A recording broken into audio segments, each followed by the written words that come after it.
Hello, my name is Eileen and I'm 60 years old. I know I'm pretty old, but I've heard a lot of stories here and I wanted to tell you one of my own. Let me begin by telling you a little about myself. I got married when I was only 21 years old. I married my high school sweetheart. I was young and in love and I didn't know any better. All I knew was that I wanted to be with him for the rest of my life. But that didn't mean that our relationship was all sunshine and rainbows. My husband was a cruel man, and he was never too shy to insult me and belittle me at all times. I was practically a servant to him. There was never a moment for me to rest. Thankfully, regardless of his verbal abuse, he still let me finish college and get a job. However, I only found out later on that the only reason he wanted me to work was so that he could sit at home while I paid all the bills. So not only was I doing all the housework, but I was also working 2 jobs just to make ends meet. I ended up getting pregnant about 4 years into the marriage, right around the time when I was playing around with the idea of leaving him. I was extremely worried about how I was going to be able to provide for my husband, my child, and myself, because I was struggling already. But in hindsight, I didn't have to worry that much about it either. You see, just 1 year after my son, Chris, was born, my husband just up and left out of the blue. I remember waking up to an empty bed and all traces of my husband gone from the house. The memory is so vivid in my brain only because instead of feeling any heartbreak or panic, all I felt was relief. I felt relieved because in that year, my husband's behavior only got worse. I was worried about how he was going to treat Chris when he was old enough to understand what was going on. So, when my husband left, I was happy to know that my son would grow up in a better environment. That, however, did not change the fact that I was going to be a single mother with no help whatsoever. My parents had practically disowned me the day that I got married, and I was too ashamed to go back to them after so long. But I made things work. I tried my best to parent Chris well, while making sure that we had a roof over our heads and food on our table. Chris was a wonderful child while growing up and only became a little deviant when he entered his teenage years.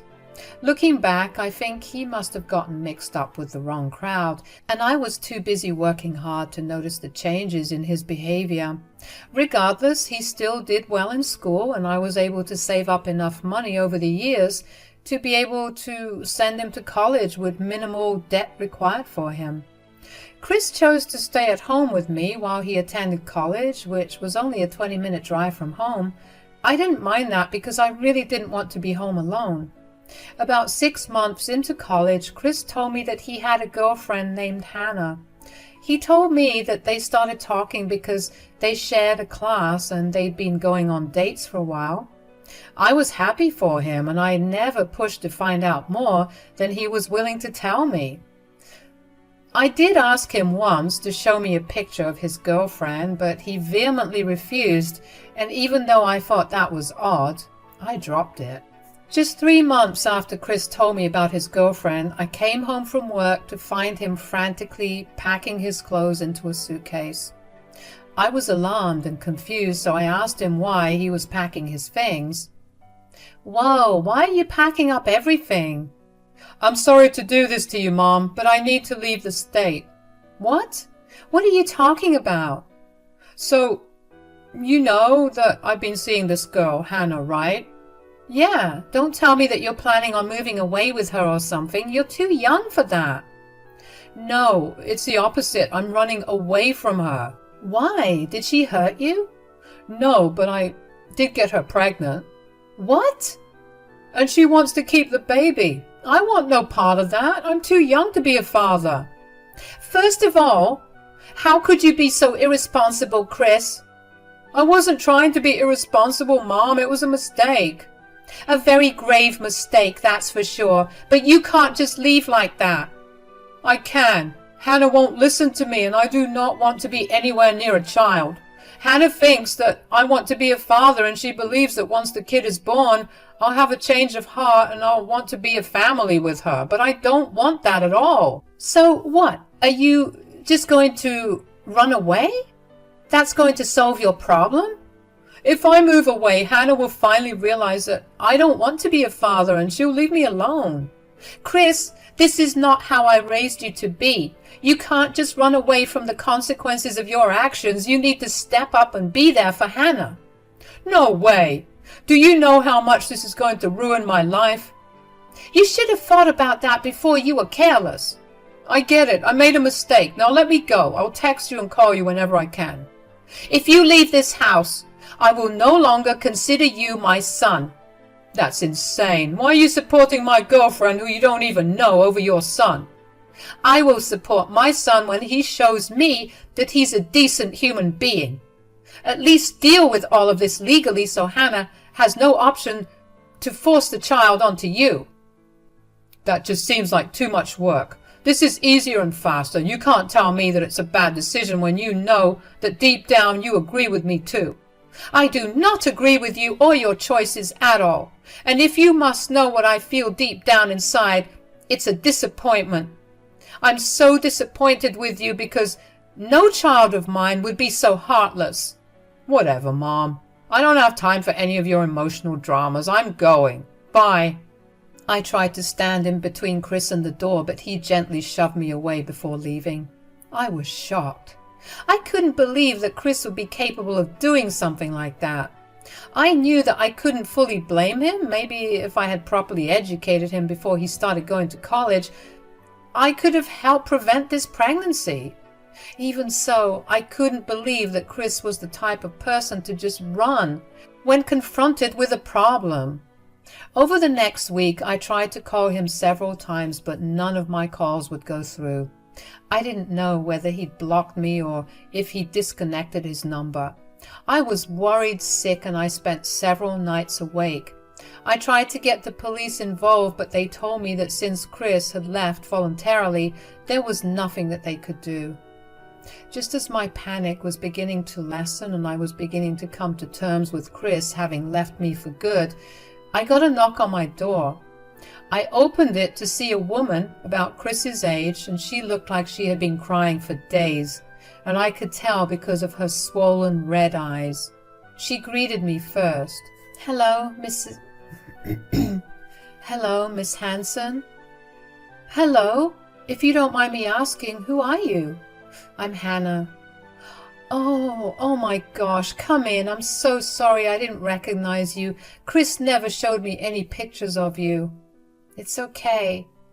I don't think I should have expected anything much from him really, but speaking of Chris, do you know where he is? Oh, sweetheart, I don't know how to break this to you, but he's run away. What? He told me about what's going on. I tried my best to get him to stay, but he refused to do that. I'm so sorry that this is happening to you. No, please don't apologize. It's my fault. I shouldn't have pushed him to stay with me, but I at least hoped he'd help me out until the baby came along. I told him the same thing, but he refused. I don't know what to do anymore. How am I going to raise this child on my own? Where do I live now? Whoa, hold on a minute.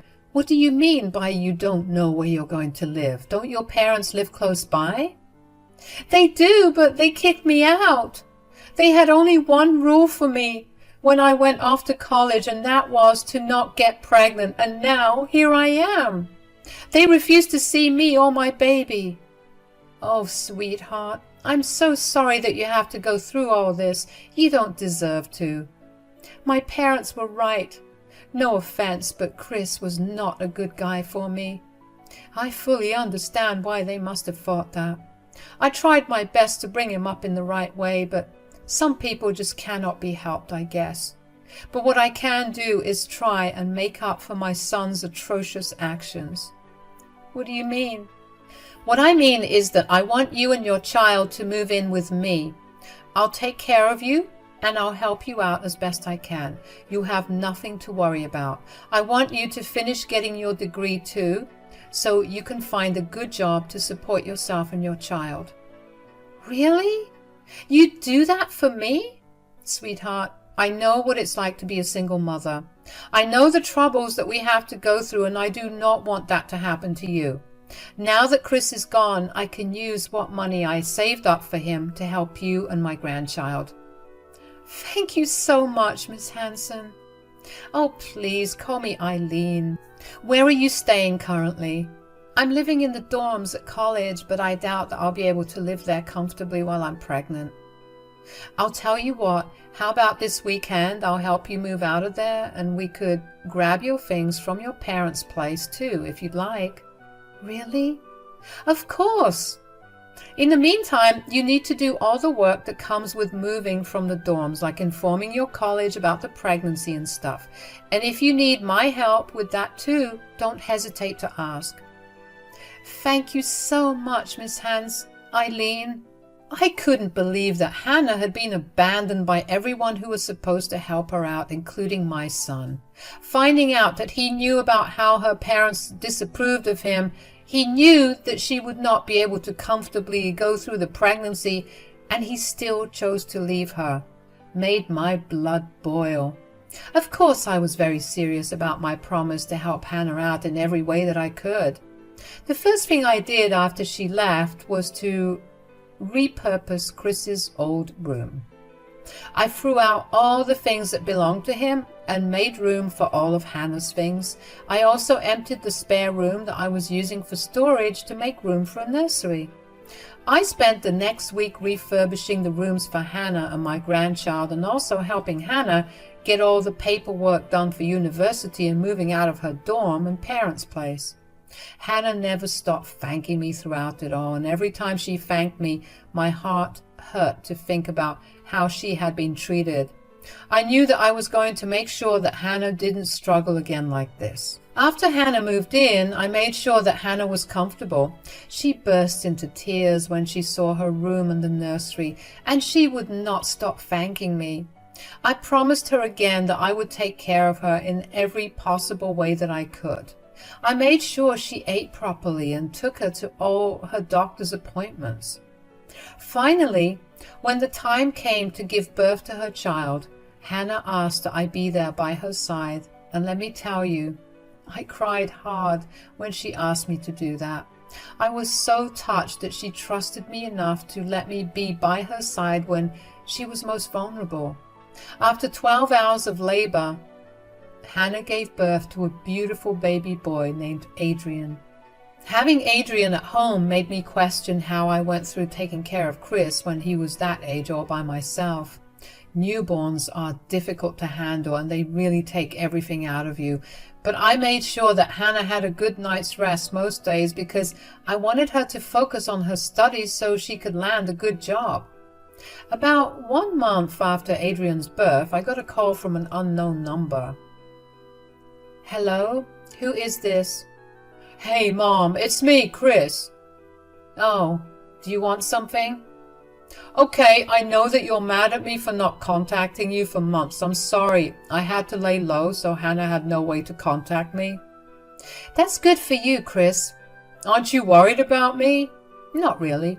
I haven't had any time to think about you or your well-being. Wow, why's that? What could possibly be keeping you so busy that you forgot about your son? It's more of who's keeping me busy rather than what. Fine, who is it? It's Hannah and her son, Adrian. What? You're keeping in touch with them? I have to keep in touch with them since they live with me now, Chris. Excuse me? I cannot believe that you let my ex and her baby live in my house. This is not your house, Chris. And of course I'm letting them stay with me. Someone has to step up and take care of them. I gave you all my reasoning for not wanting to be a part of all that. Tell me one thing honestly. Did you know that Hannah's family kicked her out because she was pregnant, and with your child no less? Why does that matter? So you did know. Yeah, I did, but I wasn't going to let that change my decision about leaving. You know, I expected you to at least empathize with the girl before bounding off to God knows where, especially because you grew up with a single mother. Oh God, here we go again with your emotional monologues. You're the one that called me. I was happy not talking to or even thinking about you, but you know exactly why you don't like my emotional monologues. It's because they contain the truth, and you cannot face them because you're a coward. Are you done with this outburst of yours? I called to just check in on you, not hear a lecture about what a bad person or son I am. I really do not like the person that you've become now. It makes me so angry to see how you've become. Then you'll be happy to hear that I'll never be coming home. Do not try to call me again. Like I would want to call someone who could abandon a helpless person when they're at their lowest. I don't expect you to even help me, your own mother, when I need it. Whatever. Bye. It had already been 9 months since I had no contact with Chris, and I don't know with what audacity he had that he thought he could call me and berate me for taking in his ex-girlfriend whom he left after he got her pregnant. I was not joking when I told him that I wouldn't consider him my son if he left. I even made peace with it. I withheld that conversation with Chris from Hannah for a long time, mostly because I didn't want her to feel even more guilty than she already felt for ruining my relationship with my son, and also because I didn't want her to ever get curious enough to want to get in contact with him. She deserved better than that. Over the next few years, Hannah graduated from university with a pretty high rank, and Adrian grew into a lovely child. Adrian was the life and joy of our house. He was very smart and had so much curiosity that I ended up learning about so many things just so I could teach them to him. Hannah managed to score a great job, and after working there for a year, she got a huge promotion which offered her not only a huge pay raise, but also a lot of other benefits, including company housing. Now, of course, if it were up to me, I would never want them to leave, but I also knew that Hannah needed to strike out on her own, so with a heavy heart, I helped Hannah pack hers and Adrian's things and help them move into their new home. The only upside was that their new place was only 10 minutes away from my home. Of course, just because they moved, it didn't mean that I was not going to see them as often. In fact, we all still had dinners together every evening, and I would babysit Adrian after his school hours until Hannah came back from work. Life was going well until one day I began to feel very dizzy and faint. I vaguely remember hearing Adrian yelling and Hannah coming in through the front door. After that, I blacked out. When I woke up, I was in the hospital. Hannah was standing at the foot of the bed and was talking to the doctor. After the doctor left, I asked her what happened to me. What happened? Last thing I remember was feeling very faint and then nothing after. Oh, Eileen, thank God you're okay. You had a heart attack. It's only a miracle that I was there in time to get you help. What? Adrian and I were so worried about you. Are you feeling any better? I think I am. I'm more so just shocked about the whole heart attack thing. Did the doctor tell you what caused it? Stress and your diet. And you don't have to worry too much either. It was a minor attack, so you're in no danger for anything serious as of now.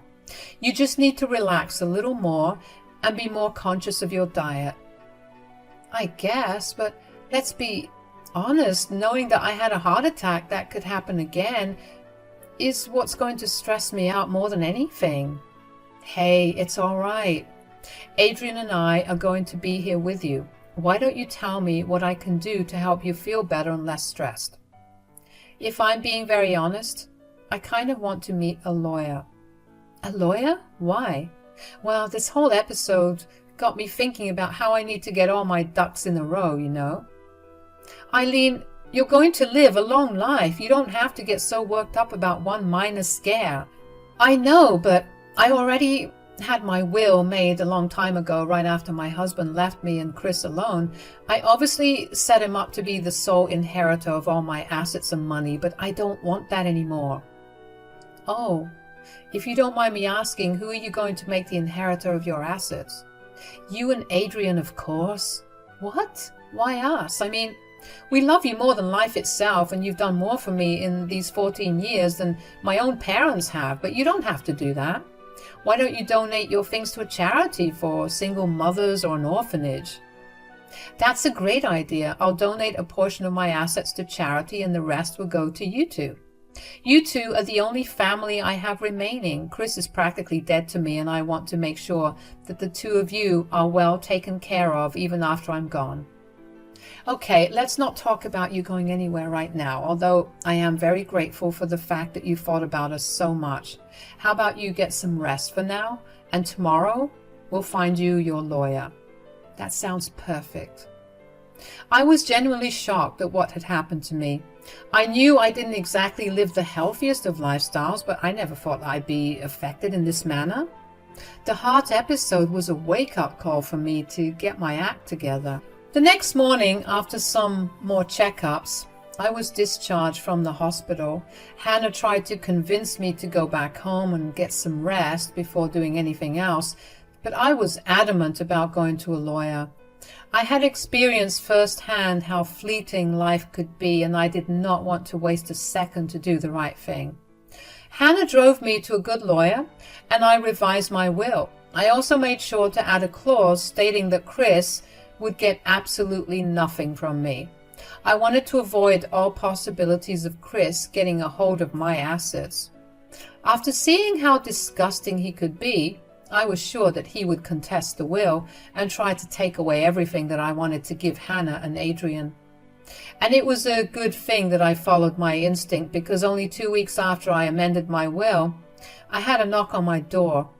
It was the weekend, so I was home alone. I opened the door and was shocked to see Chris standing in front of me. He looked a lot older, and while he still had the same face, there was something so unrecognizable about him. "Hi, Mom, I'm back." "Oh, God, what are you doing here?" "What? I can't drop in just to check in on my mother?" "You can, but not after 14 years. Why are you really here, Chris?" "I really am here only to check up on you. I missed you, Mom." "Don't even try to lie to me right now, Chris. I have no time for this." "No, seriously, I heard that you had a heart episode recently and I got concerned, so I came over." "Oh, well, I appreciate your concern, but I'm okay now. That being said, I would like you to leave now because I don't want anything to do with you." "Oh, come on now. There's no need to be so mean." "Chris, you did the worst thing possible to Hannah, and then you left for 14 years. You cannot expect me to be nice to you right now." "Are you still in touch with Hannah and her kid?" "Of course. In fact, they'll be coming over here in an hour, and I really want you to leave immediately." "Wow. So you really did not care for me or my feelings at all, huh? I mean, I don't know why I expected anything more out of you. Anyway, the other reason I came here was to ask you what you were leaving me in my inheritance.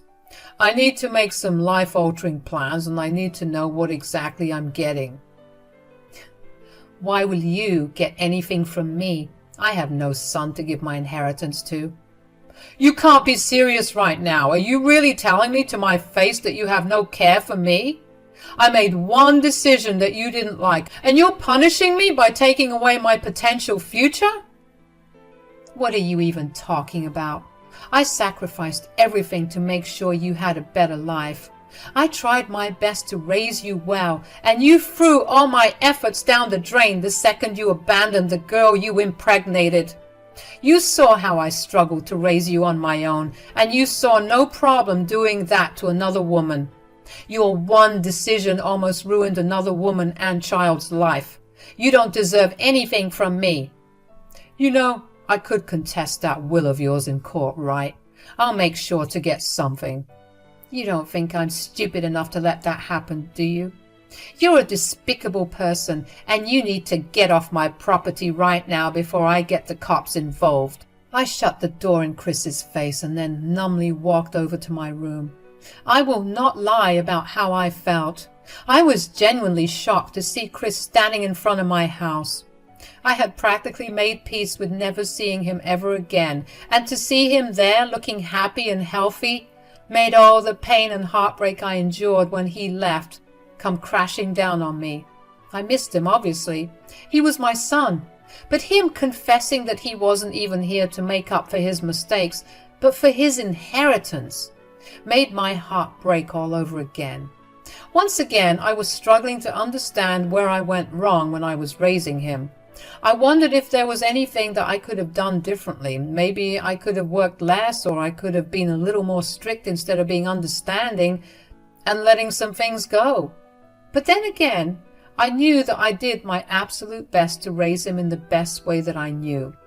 I had to provide for us, and if I didn't work as much as I did, we would have been in the streets.